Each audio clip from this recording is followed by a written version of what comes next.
let's say I like Sarkodie's voice, but I want him to do reggae for me. So I use AI to take his voice and then put together a reggae Bob Marley playlist. And then Sarkodie singing Bob Marley to So me. the same Bob. So no woman, no cry. He's not This sang changing in it. Sarkodie's voice because The that's same how rhythm, same because I like his cadence. voice, but I want reggae. So in that future, what happens to the artist?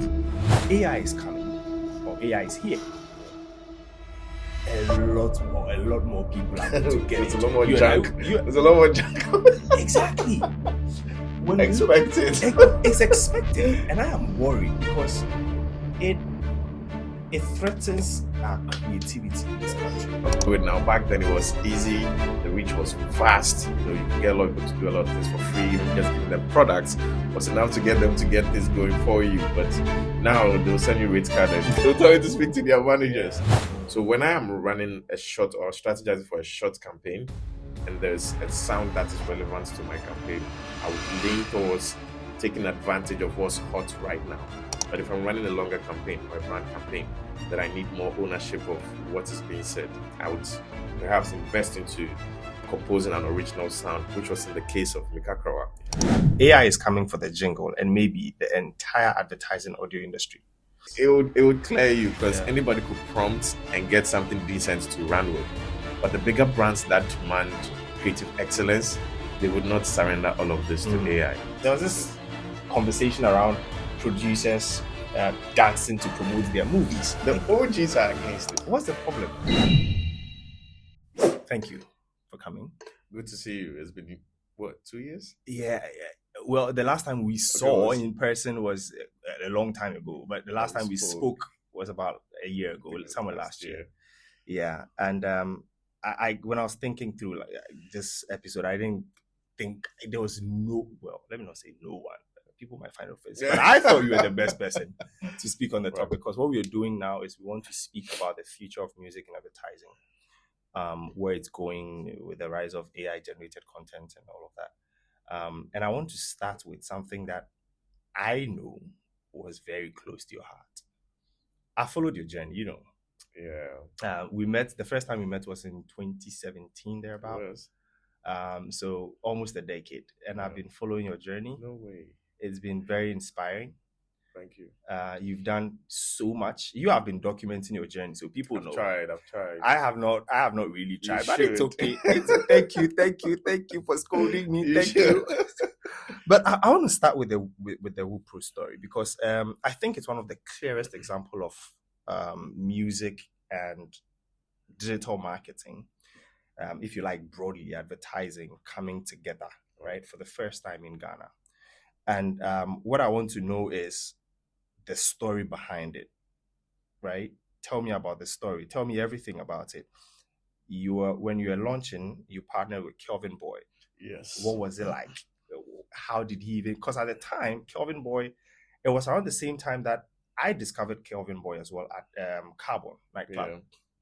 So he was a rising star at the time. How did you even pick him as the one to go with? And what did it lead to at the time? Yeah. Oh, you're taking me back. back. Yes. Whoopro. So this was in the heart of COVID. And as an agency at the time, we were sitting at the intersection of brands making demands for influencers and creators in their campaigns. And then at the same time, we also saw how, because of COVID, like I said before we started speaking, that anybody who was dancing during COVID was just harvesting audiences and they were growing and they were looking for ways to monetize it. There were a lot of, articles, stories. I mean, people were being open about how much they were making online at the time. Mm-hmm. So everybody who had any audience is like, how can I make money too? So it's like people, there was that craving and appetite for, I have an audience, how can I take it to the next step? Yeah. So being an agency and sitting in between these two groups of people, what we decided to do, and to be fair, it was an idea we had incubated a while back, but because COVID came and then shut everybody down, especially traditional marketing, and there was a lot of movement in terms of budget and in terms of campaigns to digital, it gave us more emphasis. Just to give a bit more context, how long had you incubated the idea for? At the time, I remember the digital agency part of Global Media Alliance, where I was working at the time, and I was leading digital. I was head of digital at the time, and it was budding, it was growing. We're getting a lot of clients coming demanding for digital services. And being an innovative person, you're always looking for ways to build on that.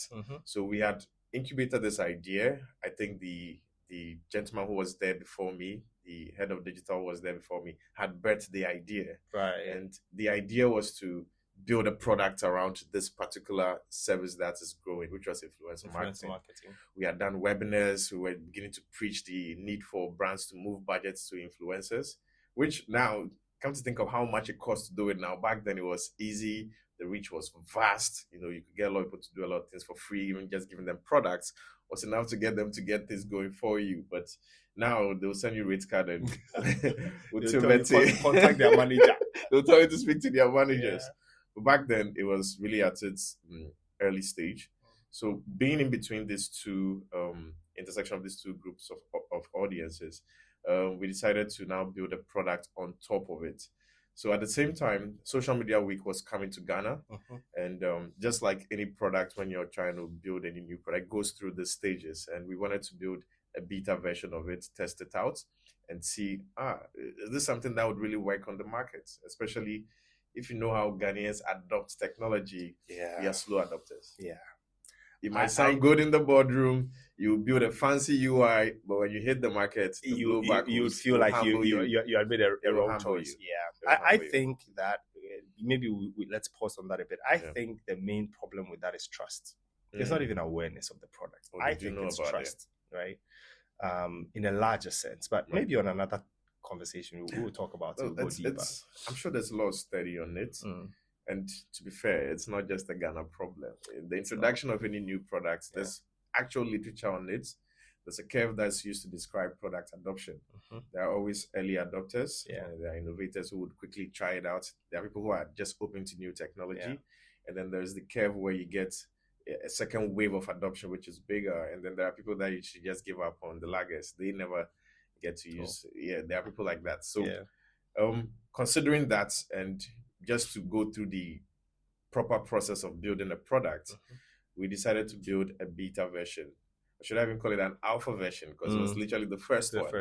It was the first one we built, and then we took a stand at Social Media Week. And really what we wanted to do was to validate the idea. So we're speaking to creators came around, agency people came around, brands, clients, brand managers, marketing managers came around. We engaged them. They were asking questions. Everybody thought it was interesting. They were like, wait, so you mean I could just sign up and be exposed to opportunities like campaigns and get paid off of the platform? Tell me more. And then brands too, at the time, who didn't understand the space, were like, wait, so now I get visibility on my campaign. I get to choose who I want. I go behind their numbers and see whether indeed they are a good fit. Wait, tell me more. So we got that feedback that just gave us validation that there's an opportunity here. So we went back to now properly build the product. And I remember the first time we went to activate, the product wasn't ready, man. I remember people trying to make a post from the platform, and then there's an error. Like, no, we'll take your number. We'll send you another link. We'll troubleshoot it. But that's what we were expecting. But really, what we wanted to get out of it was, is this a real opportunity as we've imagined it in the boardroom? We brainstormed into it and we felt really strongly about it, but we wanted market validation for it. So after the Social Media Week and we came back, we did the report. It was clear, overwhelmingly clear, that there's an opportunity here. There's a demand for brands wanting more visibility over their campaigns. Creators are looking for ways to monetize their audience. If they could find a way to do it, they would clutch onto it. So we're driven by that to go ahead and build the product. So that was really the background to Whoopro as you know it. But why music? I mean, I'll get to the launch. Okay. I'll get to the launch. So maybe let's go into that. So now we've built the product and we're looking at how to launch this product in a way that would give us a big bang. Because in the heat of COVID, and this is what we're going against, there was a lot of online engagement at the time. Everybody was online. Every other day there's an IG live. Every other day there's a webinar. So the fight for consumer attention at the time was peak. So for you to cut through that noise, to have a campaign that would resonate, and especially a product launch, we needed to come up with something that would really cut through the noise. And what we thought about and what would also was a good example of how to use the tool was for artists or music marketers or music executives who wanted to roll out music. And in fact, I'm really proud of that campaign, because what we see now is having people dance with the song to promote the song. It was that idea we had back then, 2021, where we're thinking, if you want people to discover your song, you want creators to post about it. At the time, the platforms still had enabled features where if you post a picture or if you post content, you could overlay it with music, right, on the platform. Yeah. So one of the ways to organically get your music penetrating for people to discover is to have creators use it. Bro, you were way ahead of your time. So that was the thinking. The thinking. And because of our affiliation with YFM at the time, we were just leveraging. And this is a philosophy I have, that in life, use all that you have to get what you want. Of course. So we looked around and like, where can we get leverage to launch this product? So we leaned on our sister company, YFM at the time. But then again, we still wanted to find a good mix of an artist that was fresh, that was young, that would really appeal to young people, who had the energy to match the product that we're really going to put out. And so the timing matched where Kelvyn Boy was putting out an album, the Black Star album. Yeah. And by the way, I'm a big fan of Kelvyn Boy. So I am. Maybe in the room I was biased. I was like, let's use him. Let's use him. So he was putting out an album, and we invited he and his team over, and we did a whole presentation to him, where we presented what this tool could do. And so our proposition to him was, this is really going to be a campaign that could really define the haptic of the album as well, because we're also launching, we're putting a lot of efforts behind this launch. And with this collaboration, it could potentially be a win-win, where he becomes a case study of what artists could do to really launch their music. So that was how we presented the launch or idea to him, that you're putting out an album, you're fresh, you're young, you've got the energy. This is all our marketing plan. This is how we want to launch it. However, we want to launch with a campaign with you, which is the Black Star campaign. So the album was called Black Star Album. So what we did was we aggregated a number of creators and influencers onto the platform. Because it was the launch, I remember it was like, call it free money. But pretty much we had invested to have people really, join the campaign, post about the album, and then get people to discover it. What we also wanted to get out of that launch was the learning and the insights, that indeed this is something that could become a way of launching products, a way of launching your music, rolling out content. So we did that partnership together, and I'm so happy that they were open to it. They could have easily gone with traditional ways of doing things. Of course. They had every reason to go traditional. Yeah. They were taking a big bet on us. So I think when you're surrounded with people who are open-minded, I remember it was Black City. Black City was Kelvyn Boy's manager at the time. Very, very open-minded guy, and he was very forward-looking. Okay. So a good conversation with CD and his team, and they said, you know what, they see the opportunity of having, people talk about the album, listen to it, share it via our platform. They would also be interested in seeing the reports of how far this thing goes. So it wasn't just they taking a free ride to getting their album out. They were actually invested in how this thing performs. So it was still in the heart of COVID, and we did the launch virtually. So we got in a studio, we orchestrated the entire launch, virtually recorded it, and then we streamed it as the big launch. There was a whole campaign around it, the countdown. And I remember the night of launch, bro, the nerves. You've got to take somebody's album launch. And you have to make it work. You have to make it work. It had to work. So what would success look like here? And the album was crazy because it was such a good album. It had Ifya. It was such a good album. It was a great album. It was a really, really great album. His team couldn't afford to, like you said, it was a big bet that they It was a big bet. They could have gone with the radio launch. Yeah. They could have gone with the usual launch. You have an event, listening session, do all those things. But in your head, what was success looking like to you as the team leader at the time? What were the indicators that you were looking out for to say, okay, we achieved ABC, so we're successful? And did you see that? So success for us as Whoopro, as a platform at the time, was to drive curiosity, which is we wanted to see downloads. In fact, before we even see downloads, we wanted to see traffic on our website, paid traffic on our social. wanted to see traffic on the app in the app store, just to see that people are curious enough to just say, what's this platform? We understand it's novel, and it's not it was one of its kind. In fact, I could say that it was the first influencer marketing platform in the country, especially Ghanaian owned. So at the time, it was a novel product that, you know, if you did not know it, you did not know it, you wouldn't care for it. So we really wanted to get measuring interest and, you know, signals of, okay, curiosity. Are people browsing the page? Are people asking questions? For the artists, what success we're looking for is to see, you know, the stream numbers going up. Because what we're pushing at the time was, you know, the download links to the album. So all the content creators that posted the links. So your team at Whoopro, you were looking at success as curiosity as an indicator. Is it because of the insight you wanted to draw, mainly? Yes, that was it. We're very honest with ourselves, right? And granted, we had ambitions of, you know, having, I think we had like 10,000 downloads that we're going to hit. On the night, we saw the app trending in the Google App Store, and to be honest, that was a big win for us. I still have that screenshot. The trending app on the day of the Whoopro launch, Google app in Ghana, in the App Store was Whoopro. So that was a big mark that indeed the traction and the launch idea had brought in interest. And I think we hit about 50% of our ambitious targets that night, which further gave it, you know, like validation that people went ahead to download the app to now figure out and try it out. So we had the Black Star campaign on there. Anybody who saw the launch could join it. The moment you join, we accept you, and then you could also post and earn some money, because we wanted to just validate it for people that this is here to stay. You have an audience of 20,000, 30,000.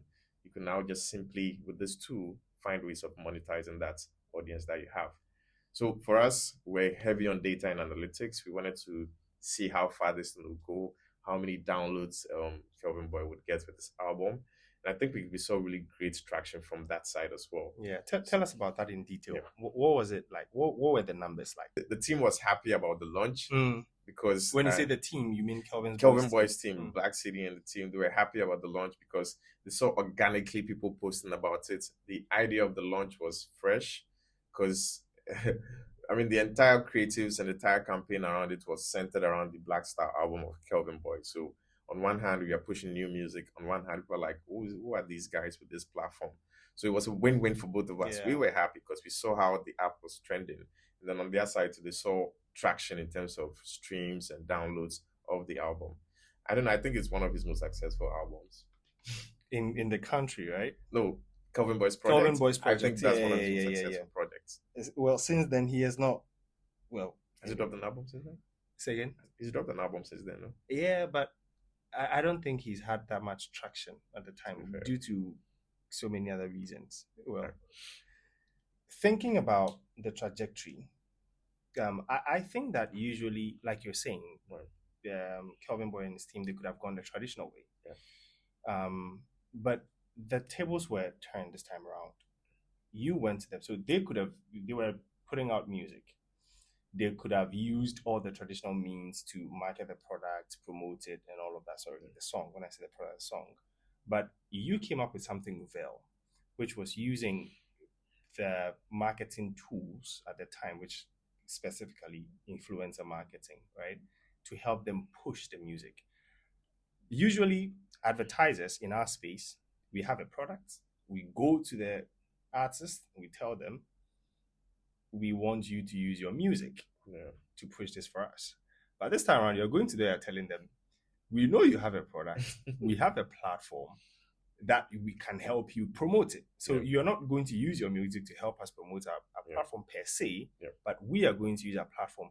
I am very curious about the thoughts behind it, like the design thinking behind it right from the start. I mean, you've spoken a bit about, a lot about how influencer marketing at the time was burgeoning and all of that. But I want, when you sat down to think about it, you said your predecessor at the time had kind of conceptualized it. Yeah, it's called Kwabena. Yeah. When you took over the project, what was the conviction like for you personally? That, because you owned the project so much so that today, if I spoke to anybody, listen, I probably people said I was the founder. Exactly. I'm sure people are watching this or listening. They're like, So he's not a founder. He's not a founder. By the way, he was a project lead because the product was owned by Global Media Alliance. Yes. And he wasn't. He had a boss. I was an employee. I know his boss. So he wasn't the founder, but you owned it so much. So what was the conviction for you that made you say, this is it? I think it comes from my personal philosophy of, if you really want to do something great, you have to own it. Like, you have to be proud of it to really give it your best. So it's generally my approach to anything I'm associated or involved with. I just take extreme ownership of things, which means the success is celebrated, the failure is personal. So in that case, it doesn't matter that it is not owned by me, but the fact that I'm on the project, I take full ownership of it. So that's where it began, where I felt like this is a project that could really define the marketing landscape as we have it in Ghana. And also, like I said, I was in agency. I've been doing influencer marketing from time. I saw the struggle of getting a client to part with 1,000 cedis to give to someone with audience to post. They're like, why should I pay anybody money to do it? So this tool was going to really take off the veil, in the sense that now there'll be visibility. You see the numbers. It's not just we're posting, we're sending those screenshots. We don't know whether it's true or not. This time, you have visibility, you have control. Did they have control to the back end, the team, Kelvyn Boy's team? Yes. So if you have admin access to the campaign dashboard, you would see how far reaching the campaign is going. So nobody goes to manufacture numbers for you. You see them. This is straight up real time. And that was really the value proposition, right? Wow. We said, and I understand there was pushback from agencies, because the agency model and how agencies make money is in the gray area, which is they deal with the creator or influencer, and then they charge the client X amounts, and then their money making is in the margins, right? So agencies thrived in the gray area, but this tool was going to blow all of that open, where you can see how much the person is being paid per post. You see how far reaching the post goes. So if you feel like you're not getting value for money, you could end the campaign. So it was putting a lot of power in the hands of brands, or in the case where agencies want to use it, it puts a lot of power in their hands to really have control and visibility over the campaign. That was very disruptive, yeah? It was. And back to my point about product adoption, just like how I've described it, it makes sense. And in everything, it should work, right? Maybe we have a conversation about how products should be marketed. Exactly. You product adoption. You're going to come back on product adoption is another topic. You've worked in the agency. I'm going to come back to how this was way ahead of its time, because now we see that there are a lot of tools now, by the way. Yeah, but specifically with TikTok, now we see that artists are not music. I discovered a lot of songs on TikTok. 100%. A lot there. Recently, 100%. There was this song. I've forgotten, but there was a song recently. It was just recently that someone mentioned the artist's name. The name starts with O-S, and there's an O inside with something. Stromae? No, not Stromae. Stromae is the French artist. Yes. This is a Nigerian artist. Very interesting name. I'll find it. But is it the guy who did Venice? Yeah. Is it called Venice? He has this very trendy sound. Alt sound. Yeah. I think it's the same guy we're talking about. Yeah. But I discovered a lot of songs on TikTok. Right. People dance. People now have dance challenges to songs. Like before they release a song, they meet with the dancers. They create the dance challenge before they release a song. You had this thing. I think what you did with Whoopro at the time is what we are seeing now. 100%. Right? 100%. We'll come to that in detail. But before we come to that, I want to speak to you on your time. You have worked at the agencies quite recently at Publicis Groupe, leading e-business across region, the Africa region. Yes. Big man. Oh, titles. But you're not just that. You don't. What I know about you is you don't just occupy the office. You actually do work. So what I want to know is, did you ever work with any clients that you had to use music during promoting or advertising or marketing their products, like music and using jingles to promote any product at the time, right? I know you were predominantly doing sales during Pulse. Yeah. But and strategy. And strategy, of course, digital. Exactly. I was coming there. So if you're doing sales, you pitch strategy. right? So were there moments where you had to pitch using music in campaigns, and did it come through? I'll give you one example that I'm really proud of also. I don't know if you saw the campaign with Prudential Bank, Mikakrawa. I saw that. Yes, that's one campaign. It's an award-winning campaign. It's fetched a lot of awards. So that campaign also, we decided to use music. Maybe I didn't realize how much I love music and I use it in my strategies, but we actually crafted a song. We composed the song with Kula to compose an original sound, because truly, if you want to connect with people, and it was a mass market campaign, we wanted something catchy, something that could travel without us spending a lot of media budget. So we composed a really, really catchy song for the entire campaign and the product, Mikakrawa. So that also, just like you said, even producing the song wasn't just where we stopped. We thought through how to distribute the song. So we published it on DSPs, just so somebody who loves the song that says, I want to listen to it, you could get it on YouTube, you get it on Spotify, you could get it on Audiomack, you get it on Boomplay. And then we also were intentional about the creators we used for the campaign. So we composed the song, found creators. We used Afonita for that campaign. She also choreographed like a dance routine that would go with it. So we're doing an end-to-end campaign where we wanted to compose a song and activate the song with the dance. You did market activations with it as well. Yes. So we used Official Starter, Afonita, and then the DWP dance group to craft a choreography that would further get the song to penetrate. It's the same thinking. Music travels in ways that, it penetrates culture, right? So the song was done in Pidgin and Tree. And we made it danceable, and then we added a dance challenge on top of it, because we're already thinking of how we can engineer a UGC campaign that would have others also joining the campaign to dance with it, and then the brand would just travel through all the TikTok videos you see. We just want the campaign and the music and the dance to just travel and penetrate. So that was the thinking we had in crafting that strategy for Mikakrawa. And no wonder, I mean, it did a lot of numbers on streaming. It did. And then we saw how when the dancers also used it for their content, it just picked up a lot of numbers. So in crafting that song, even we made sure that the copyrights were given, we owned it to give it back to the brand, because it's something that they can definitely use again so long as the product lives. But they did land with the audience. I think your target audience at the time. Did they embrace it? The market women. Because I saw you doing a lot of market activations. We did a lot of market activation. So when we hit the markets, that's the one song we keep playing. And we wanted the Mikakrawa to really catch people. So when you listen to the song, long after we've activated and left, I now it's Mikakrawa. Because we wanted to connect with people on that level. So to your point about music marketing, it's integral to how we consume media, right? It's why when you see a lot of content these days, they feel the need to overlay it with some sound.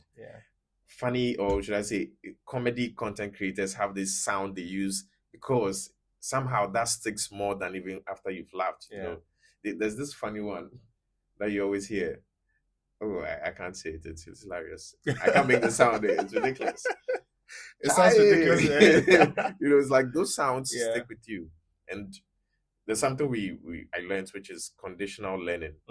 Over time, you connect that sound to what's funny. So even when the content is not funny, when you hear that sound, you giggle. You've been conditioned. That's true. You've been conditioned to associate that sound with humor and laughter. So even when they are doing this content and it's not funny, so long as they keep using that sound, they would trigger a reaction from you. That's true. I don't know if they know that's what they're doing, but that's what is happening. It's conditional learning. I think they do. I think they do, because there's this guy, this creator. I forgot his name. I would have mentioned his name, but he used to be with Abeiku Dadson, so I think he's still with them. And every time at the end of I think he lands the punchline at the end of the skit, and then he brings in. There's this video of Charlemagne the God and his crew laughing in the studio, and the guy like that every single time. He ends his video with that, and even when the punchline he's landed at the end is not so funny, that video will trigger something. So you're right. You're right about that. We're again in this season we are talking about music and advertising specifically, and you have used you've led a brand to create sound, right? Mikakrawa. Usually, brands would go for trendy sound to push their product. Right. You took a big bet to create sound from scratch. We've seen brands do that. We've seen Ashford do it before. We've seen quite a number of brands do it. Yeah. By the way, there are episodes that we will talk about those ones. But I want you to talk to me about using trending songs as against creating songs to make it trendy, because I think Mikakrawa was trendy. I moved on from it because I didn't feel like I was a target. So, but anytime I saw, I was following Aphrodita. Bigger insurance. Oh, no, I'm shy. Anytime I see Aphrodita's content, I watch it because first of all, the song is trendy. Aphrodita, I like her content. I like the way she dances. So I would watch it. So to me, it was trendy. It trended for a period. It had and then strong run of 4 or 5 months. But at some point, I just moved on. So I wasn't paying a lot of attention to it. So my TikTok algorithm just refreshed or something. But tell me about it. Why the bets? Because you used Kula. Kula is, in my opinion, I think one of the best producers in this country. Imagine my shock when he came out as headless YouTuber. I called him. I was like, "You called him?" No, that was really awesome. Is that YouTube paid him? Is that he had this account on YouTube? So. Yeah, he had this account. And I said to him, I was like, "Congratulations," because I mean, I think it's brilliant. Yeah, what he's built. But he's the up and coming artist producer. Like he's done so much for most of these artists, big artists that we all praise. People don't know. People really don't know. But you took the bet on Kula to create a new sound for you, when you could have probably just gone to another producer who's already done something big, and you can take that big thing or trendy thing and then ride on. Why did you decide to do that? This is a really good question. It comes down to strategy sometimes. I'll give you an example. If I'm a strategist, so I think that way a lot of times. So if I'm running a short campaign, it's a quick fire campaign that's, perhaps I'm just pushing a seasonal, let's say I'm running a Black Friday campaign or a Mother's Day campaign, a campaign that won't live for too long. It brings in the question of investment. Is it really worth it to spend X amount in getting an original sound? But also, if you want to really tap into what's trendy, you should also surrender to the fact that you have no control or ownership of it, right? So especially on TikTok, if there's a sound trending, which is what I've seen happen a lot of times, and TikTok is very interesting where they can take your song and remix it, make it faster, make it slower. They just mess with the song, and you have to allow it. Like, you have to allow it because that's what the platform is working with. So if you're tapping into that, you should surrender to the fact that you have no ownership of it, and the fact that when the platform moves on from it, it's no longer hot. So when I am running a short or strategizing for a short campaign, and there's a sound that is relevant to my campaign, I would lean towards taking advantage of what's hot right now. Because the Herculean task of having your own composed song, one, there's the risk of it is new. You don't know whether it's going to land. You can test it as much as you want, but ultimately, the market will tell you whether it is hot or not. There is that risk of, doing your own song, running the campaign, and it's not being catchy versus tapping into an existing trend and then getting creators to just carry your brand and dance with it. For instance, Kiva would do a campaign. The guy was organically started doing the tuba. Lean in. There's no need for you to go create a new sound to try and start another trend. It doesn't work because the platform was already running with one that was already connected with your brand. So coming from strategy, if it's a short campaign, like I said, I would most likely pivot to working with what is hot because it saves me budget. And I also see easy wins, low hanging fruits, get my creators, work with my product, tap into it, and let me get the visibility I want. But if I'm running a longer campaign or a brand campaign, that I need more ownership of what is being said. Perhaps I want to own, like the point I made about conditional learning. I want to really own this sound so that when you hear it, you think about my brand. Then I think I would perhaps invest into composing an original sound, which was in the case of Mikakrawa.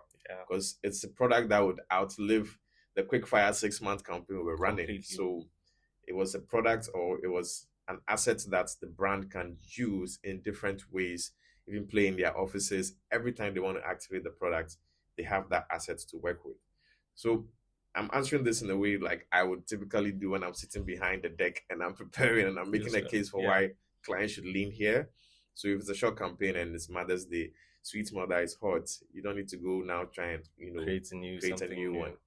But you could also create something new. And I'll give you an example for that. There's one campaign I'm super proud of that happened last December, just this Christmas.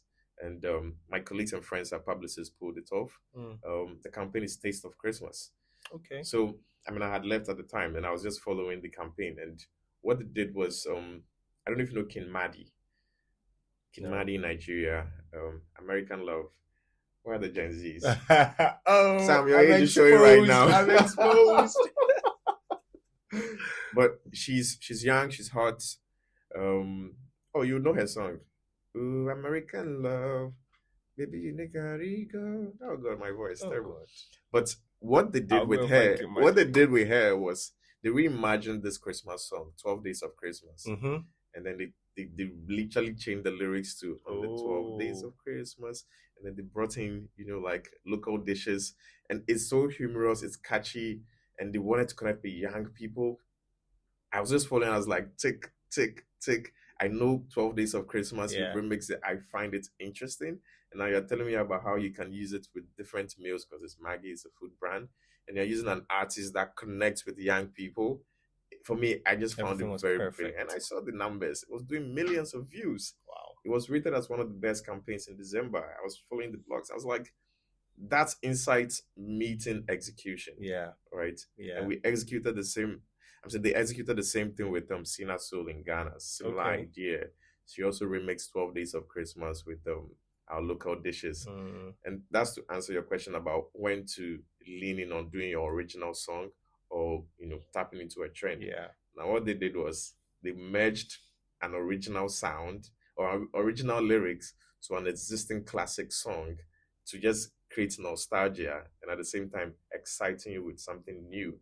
So just thinking as a strategist, we never probably would answer with a straight yes or no, because you need to be mindful of the timing, the nuance of the time. The cultural relevance is super, super important. The audience you're trying to mesmerize, you need to know them. Was this something that would land with them? Yeah. So this framework in your head makes it difficult for you to say, oh, I'm just always going to compose an original song or I'll just always lean on trending songs. It just doesn't work that way. That's a very classic marketing response. I have this running joke where I tell people that as a marketer, every answer starts with it depends. It has to depend though. Like it has, when you're doing a strategy, you start from data insight because you want to validate the wild things you're about to say down there. Sometimes it's crazy. What you're about to say wild things? You're like, you have to let me prepare you. So yes, but one other thing that when you were talking me through the Mikey thing, well, I don't know Kinmadi. My age is showing right now, but I'm proud of my age. But what I do remember is a classic example is Club Beer using Osibisa's Afio Patapa, right? Beer, dear, Club Afio Patapa. That was also classic because they took an original, they put a little spin on it. Was for at the time, well, I guess at the time, the young and vibrant audience at the time. There's this concept that I chanced on. Basically, you call it TikTok ready jingles. Brands are now producing TikTok ready jingles where the first 5 to 7 seconds of the sound is created to serve as a hook, right? To pull audiences in. Yeah. Is that something that you've experimented with? I think that's something that anybody creating content today needs to be mindful of. In that the fight for attention it's a lot more keener than it's ever been. In fact, now Netflix came out to say that they are writing their movies by repeating the plot because they recognize people are always on their phones whilst watching. So the big question is, how do I keep people stuck to my content? Right. So the 5 seconds, it could be 5 seconds, it could be 10 seconds. The point is, how do I keep people stuck to my content? So you're dealing with a consumer who is scrolling past a lot, who's bombarded with a lot of content. They're using a device that gets lots of notifications. Pretty much their attention is being demanded on different places.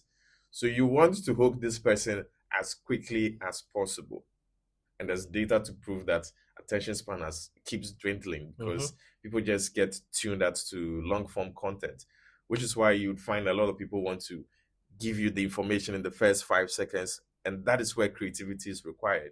That is where AI still can't hack, because you need creativity to be able to say that thing in that few seconds to get people to say, I want to watch the rest of it. Right. And it's even happening in long form content. And when I saw the Netflix news, I'm like, I am guilty. I was watching the new movie with Matt Damon and what's his name? They were on Joe Rogan's podcast. Yes. Talking about this thing. Exactly. Yeah. When I was watching, I was like, I forgot his name. I felt so guilty. I was like, you're right, because it took me like 3 or 4 working days to finish that movie. Exactly. So if I'm coming on day 2, maybe I've forgotten the plot. So you need to perhaps hint it again and let me get so this is what's happening. And this is not this is like standard movie length. And this is happening. So it is not just brands having to struggle to get people to hook onto long form content. They have to find ways of keeping people engaged. So I'm answering this to say that it is not peculiar or reserved for brands just always looking for attention.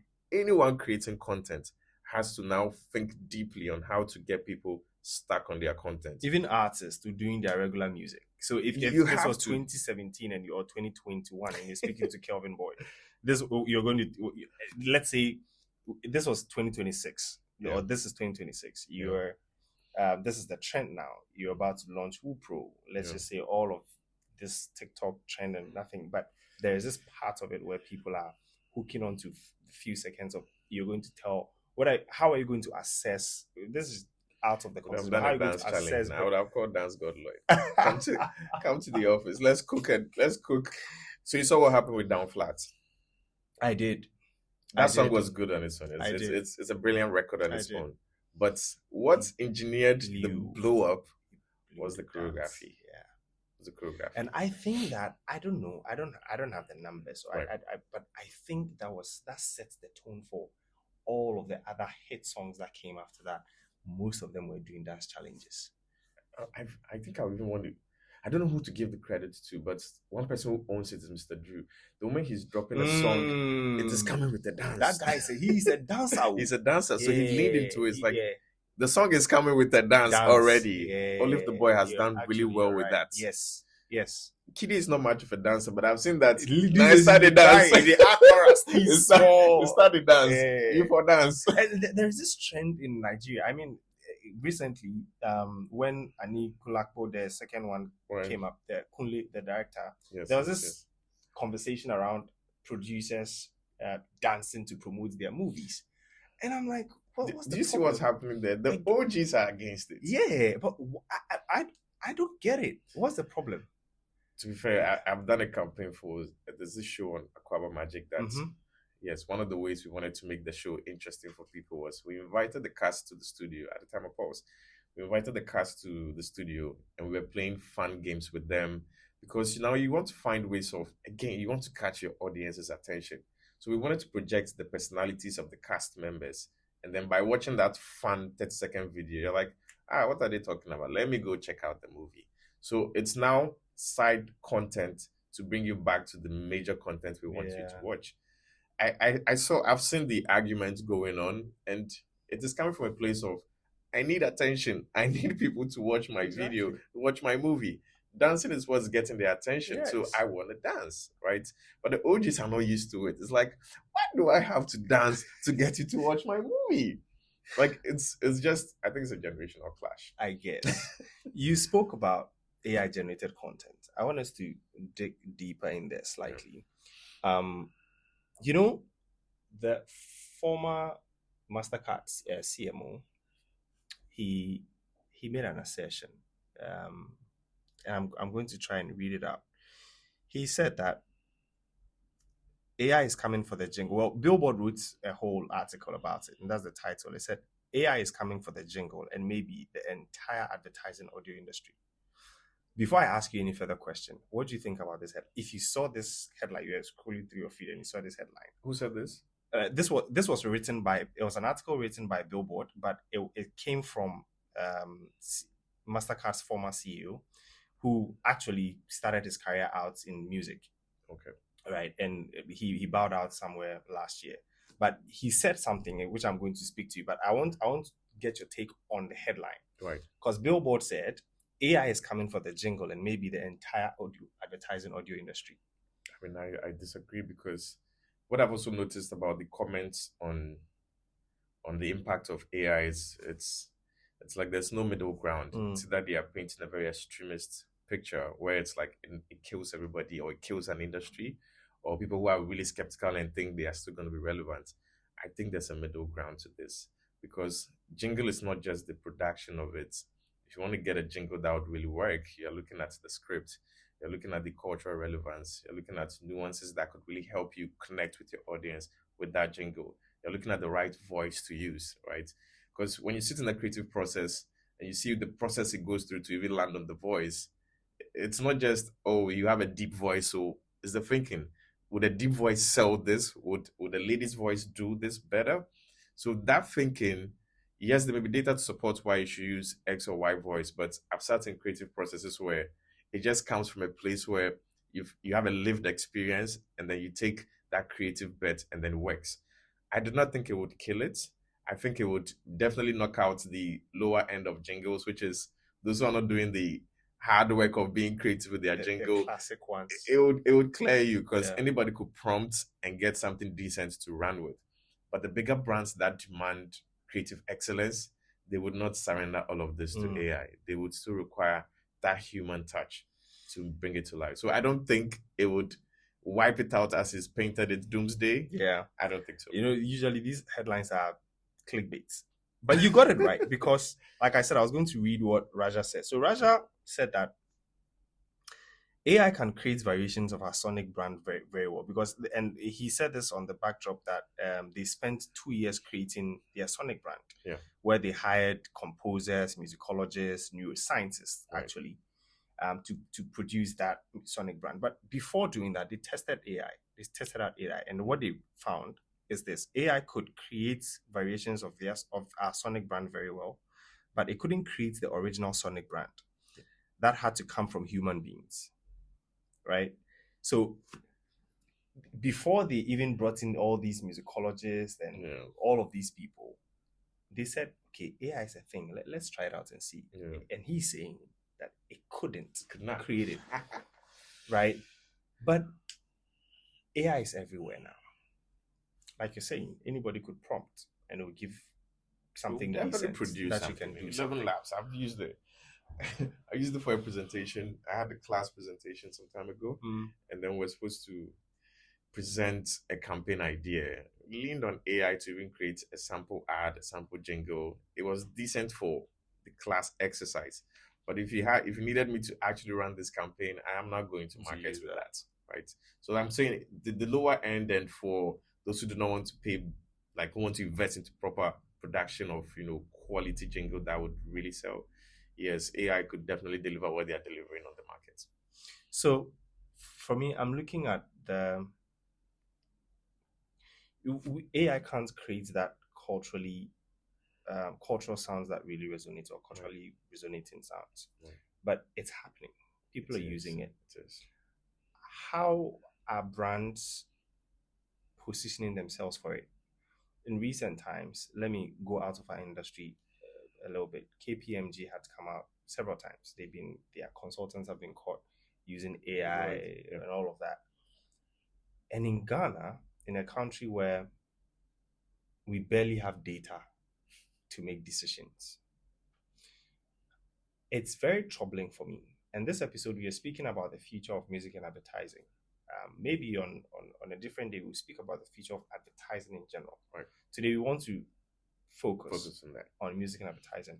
I am extremely worried because already we are seeing a sharp decline in the quality of our advertisements in the country over the years. Maybe it's nostalgia.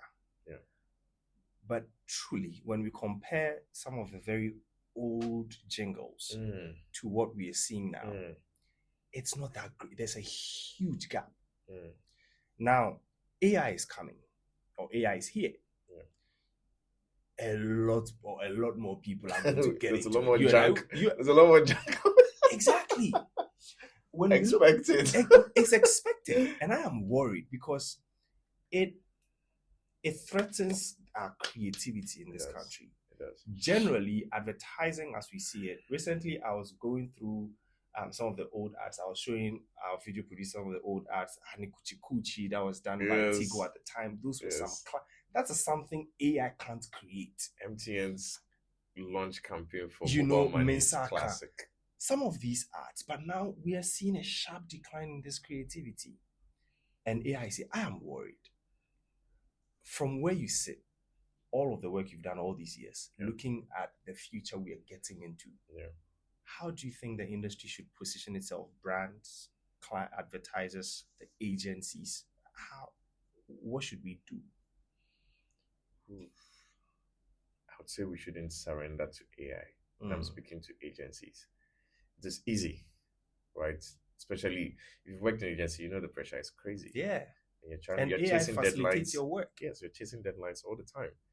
And I am all for AI. I mean, I use AI. AI is like and I always say Copilot is the best definition I have for AI because it's literally my co-pilot. Yeah. It accelerates things that I want to do. Yeah. Now, when you write a script and then an AI writes a script, both of us could look at it. But the typical copywriter will look at it and find a lot of problems with it. But if you're not a copywriter, it would suffice for you and you pass it off as a decent script. So I say agencies shouldn't surrender to it in that you now no longer want to do the deep thinking, finding inspiration, doing the hard work of finding that eureka moment where you know you've gotten the right word to say the right thing. And then you just pivot to AI to quickly put something together because you're trying to get your deadline hit. So we don't need to surrender to it, but we should use it as an accelerator to make us work faster. When people are putting up mood boards for TVC campaigns or a short video campaign, they lean on AI to do it. And that's a good way to use AI. So it can quickly help you visualize some of the things you want to do, and then you can present that. But you do not want to now surrender and start going to Higgsfield, using all these AI video tools to now create the entire thing. When you do that, now you're beginning to really surrender a lot of creative power to AI. So for agencies, we need to fight the battle of not surrendering our creative juice and our creative thinking to AI entirely, but we should use that as an accelerator, as a tester, as a data point to find ideas. But like I said, when an idea is presented to you, a creative director will look at it and say, it's not good. But anybody who wants to just pass it off as good work will see it and be impressed with it. And I've seen that those who are using AI in that manner, it's like 50-50. AI gives it to me and I give it back more work to do because it is not there yet. But those who surrender to it, the first output you get is like, I'm good to go. So those are the people who put a lot of junk on the market. But those who go 2, 3, 4 prompts deeper because they know what they want and they know what they want to get to, they are the ones who didn't surrender creativity to it. For brands, unfortunately, they are businesses. They are looking for ways to get operational excellence. Any technology that brings that is welcome. They're looking for ways to maximize profit. Anything that brings that, they would listen. They're looking for ways to reduce costs. And it's not personal, it's business. So if they're able to invest in a tool that can do what an agency is doing on the other side, they would stop paying that retainer and do it in-house. So that impact hits the agency, but for the brand, especially an agency that wasn't delivering excellent value, they will tell you, I can prompt and get what you are giving me. You are not giving me value. Adios, bye-bye. So brands, we should expect that from them. The bigger brands are investing heavily in AI infrastructure. I was following the news, and Goldman Sachs is now partnering Anthropic Claude to train. And I made this prediction. That consulting firms will become software companies because they are sitting on world of data.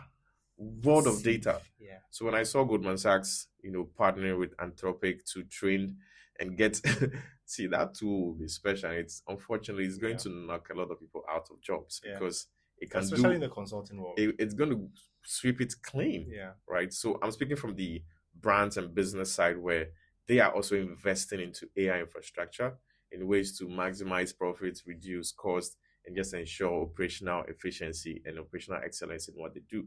So the more they do that, service providers would also have to adjust their model to now provide services that would meet those needs. And the service I see happening, especially for service providers, is now you have to come with either a creative plan or something that would, like, you would manage agents for the brand, right? So it's like you recognize they have AI tools. How can you now use those AI tools to deliver the value you previously would have used manpower to do? So everybody needs to change their model. As for the businesses, they are very cutthroat. I'm sure you've seen a lot of layoffs happening. Yeah. And if you follow the news, it's very interesting. You first of all see news of this company has invested $100 million into AI. Fast forward 12 months later, 10,000 layoffs. So it's like, it's a pattern. Yeah. I saw this long list of, and of course, we're the biggest companies. I saw this long list and the pattern was clear. There was news of them, investing heavily in AI into their business. Fast forward 6 months, 12 months down the line, there's an announcement of a layoff. So it is happening. I was listening to the CEO of NVIDIA as well, and he says, why are you learning Python, which is a coding language? Why are you learning it now? Because in the future of writing programs, it is language, literally English. You telling the AI what to do, and it will go to work and develop it. The code for you. The difference there would also be, do you know what a good code looks like? So if it comes back and gives you junk, are you able to tell? Yeah. So I do not fully agree to don't learn it. You need to learn it. You need to learn the framework. You need to learn the structure. So that in the case where the AI is going crazy, you can prompt it back to give you what you want. Exactly. So the biggest winners of AI would be those who know their stuff. So those who think I don't need to learn anymore because AI will do it, you're not using AI well. I've never given a task to AI to write strategy for me, and then I thought it was on point ever. Never. Because never. It's never gotten it for me. Claude and ChatGPT, they have this small note beneath the chat box that says that AI makes mistake, that. Please, like they tell you disclaimer. Please, so I beg, before you count me out of this. So yeah, you're right. I think you need to know your stuff to really get especially most out of the AI. Basics of it. You need to know the basics, because even if you're prompting AI to write your press release, I had I wouldn't say issues, but my boss used to tell me, use AI. You can tell it. You only see now, you're like, yeah, but my thing is, I would rather write it from how I know the press release structure should look like, and then ask AI to, check out for grammar, restructure it for me, critique it for me. Yes. I use AI to brainstorm a lot. Yes. I do a lot of thinking. So sometimes when I brainstorm with AI. Yeah. And then sometimes I would ask for recommendations, and based on those recommendations, I'll go build what I need to work on. Yes. And like you're saying, it's mainly because I do know what I want. You know what you want. If I don't know what I want, and you came to me and you say, do this for me, and press I go release. to AI, I say, give me press release for junk, and I probably are going to it, what's problem, right? So also learning the right prompt. There's a whole prompt engineering. People are taking prompt engineering courses. I have taken one before. So there's a whole module of even prompting AI to give you the best results. And I think that if anybody is going to use AI to generate scripts, jingles, or whatever in the creative industry, like you said, first of all, you need to know their stuff. Right? You need to. You can't go past that.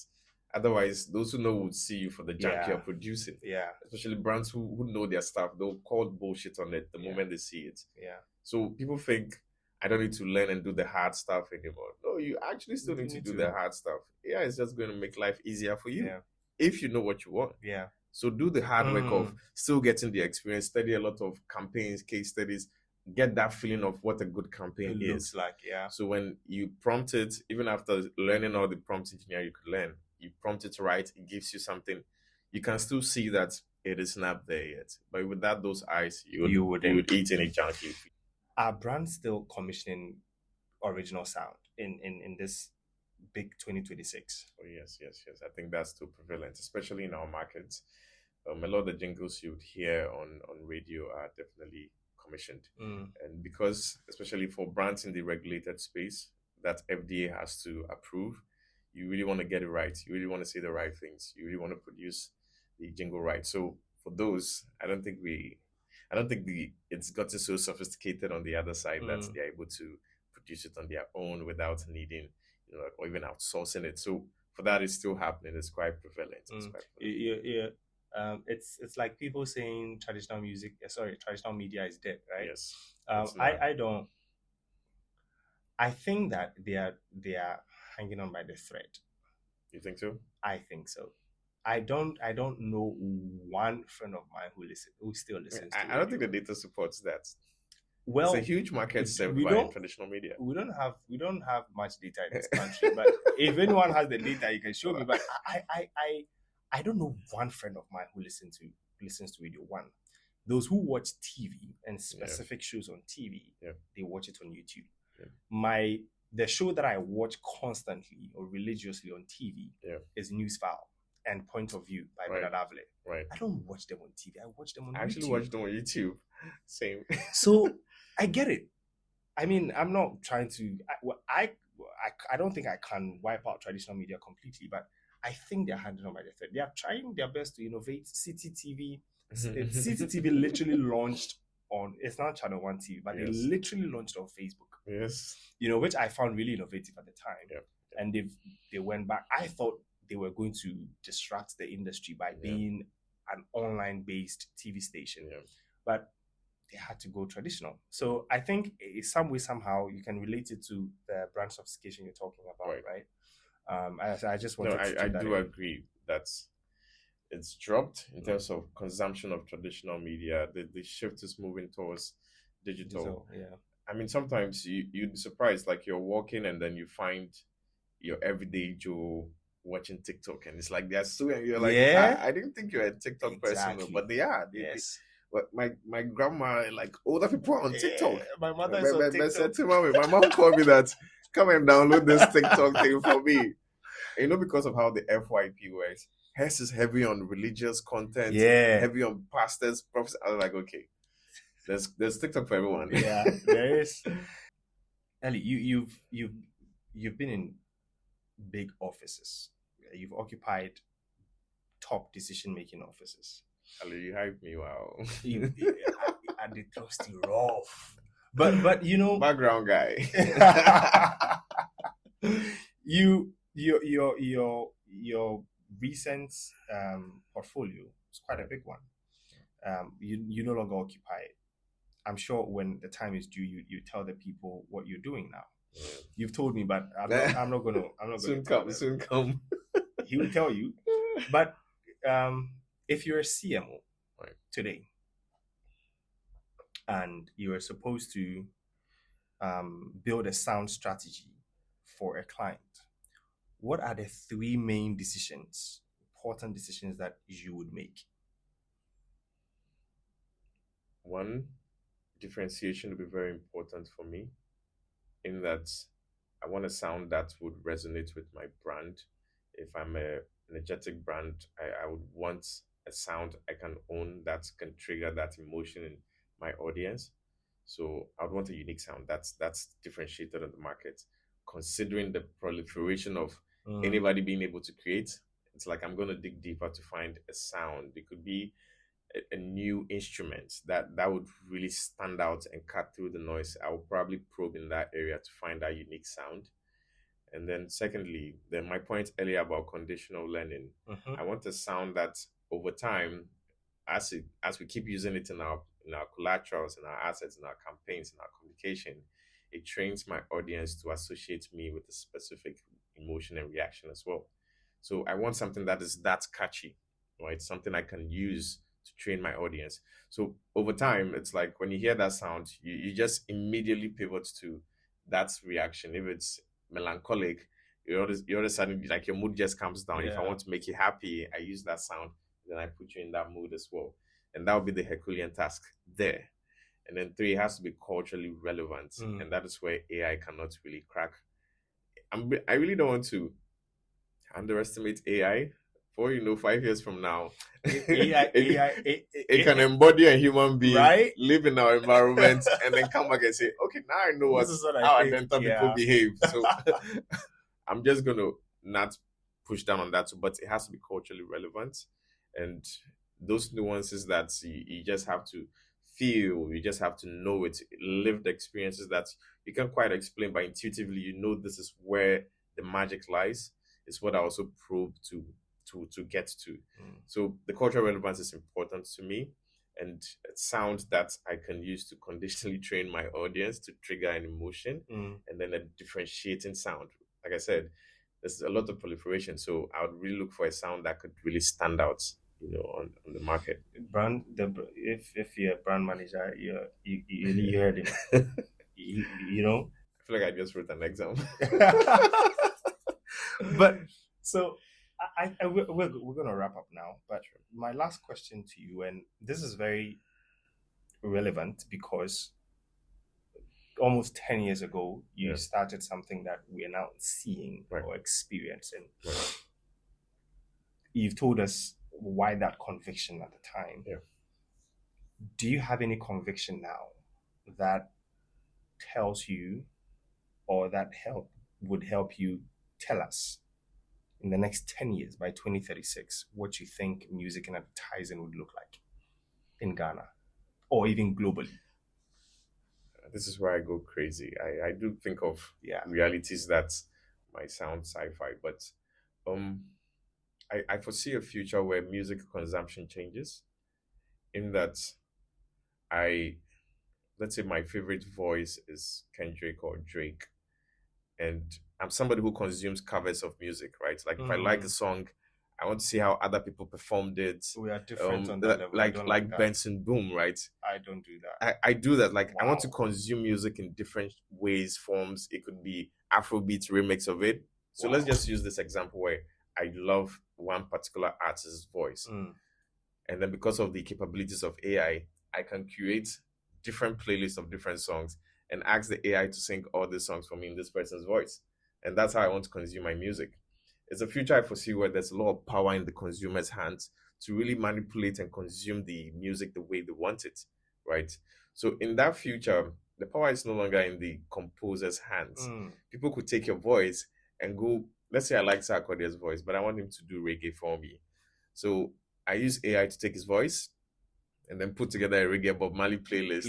And then Sarkodie singing Bob Marley to me. The same Bob. So no woman, no cry. He's not changing sang in Sarkodie's voice. Because that's the same rhythm, same cadence. I like his voice, but I want reggae. So I even foresee a future where people are composing their own songs in ways of changing the voice or changing the genre of the song, but just because I like the lyrics, but put it into an Afrobeat for me. I foresee consumers get to that point where that's how they want to consume their music. And at that point, it's like you, the artist, you need to really protect your IP, because that will be your money maker. Because if you do not protect your IP, somebody could just take it and just manipulate it, and then it goes in other ways out of your control. So the point I make about the mention of Stromae I made, the song that is a hit right now. Imagine my shock when I found out it's an old song. It's an old song apparently that AI had reimagined, and it's a massive hit now. There's going to be a lot more of this, right? Creativity is not in the hands of just the artist alone. Maybe they thought this song is good as a slow song, or your consumers took it and made it a faster song, and guess what? Everybody likes that more. So at that point, do you still have control over the sound? Right? Do you still have control over the music? Do you still own it? So you're dealing with an audience that is nomadic, that is eclectic, that wants to try different things. They want all the power to themselves. That is the future I see in how people would consume music. And it's scary. I don't even know how artists can position themselves to be ready for this type of consumer, right? Who wants to listen to your voice, but I don't like your genre. So I take your voice to another genre, and then I try to listen to the song the way I want it. So in that future, what happens to the artist? So for me, what I can think of right now for the artist is you need to build your brand beyond just your vocals. There needs to be more to you than just your vocals. You need to bring more to the table. It's probably your craft on stage, and that's something AI can do. Nobody's going to pay to watch. Let me not say never, right? Never. People might pay to watch robots perform. Exactly. And there are humanoids that really look like exactly. So I'm not going to say never on this podcast, but I think the best chance for artists is to build their brand beyond the vocal. have something that's more interesting than just your voice. It could be your look, it could be how you show up, it could be the story. And I think that's one thing AI can take from you, right? What you love, what you hate, that forms who you are. That can be copied, right? We don't know what you're going to do tomorrow. Yeah. So that's authentically you. Burna Boy is loud for a lot of things, and not just his voice. People say he's rowdy, he has this huge ego, but that all comes together for the Burna Boy brand. Everything you love and hate about Shatta Wale comes together for his brand. Everything you love and hate about Sarkodie comes together. So artists need to lean more into that. Like, move beyond just the voice. Because like I said, the scenario I described, how your voice will be used, producers might not even need you in the studio anymore. True. They've trained an AI with your voice. They'll just send you an audio and say, oh, I was playing around and I did this. And you're like, that sounds like me. And I love this song. Let's put it out tomorrow. But you never stepped in the studio. So artists will need to, I think they need to get closer to their lawyers, because they need to start really owning their IPs and ensure nobody's messing with anything that's closely associated to them. But they should generally build a brand beyond the voice, because that's easily replicable now. What is not easily replicable is their story, how they show up, who they are, your family, that background, where you're coming from. Kabute is always telling us when he was on the bench, walking somewhere and long. He was always on the bench, sleeping in a kiosk. I hope. Now those becomes those are the things that become authentically you, and they need to protect it and lean towards that. If not, if all you bring to the table is vocal, like I said, I'll probably take your voice and just go listen to the kind of music and listen, and you have no idea about it. I think that I'm just gonna end with this point that if the advertising bill was passed, it could help protect artists when some of these things come up. Because you did 100%. Mention that they need to get closer to their lawyers. 100%. And I think that when they do get closer to their lawyers, the advertising bill would help them protect that. 100%. Eli, thank you so much for joining us on today's episode. If you made it to this point of the video, I want to say thank you so much, and I hope you did find it insightful. Please do like, comment, share with any of your friends that you think would find this as exciting as you did. And also, please do subscribe to this channel.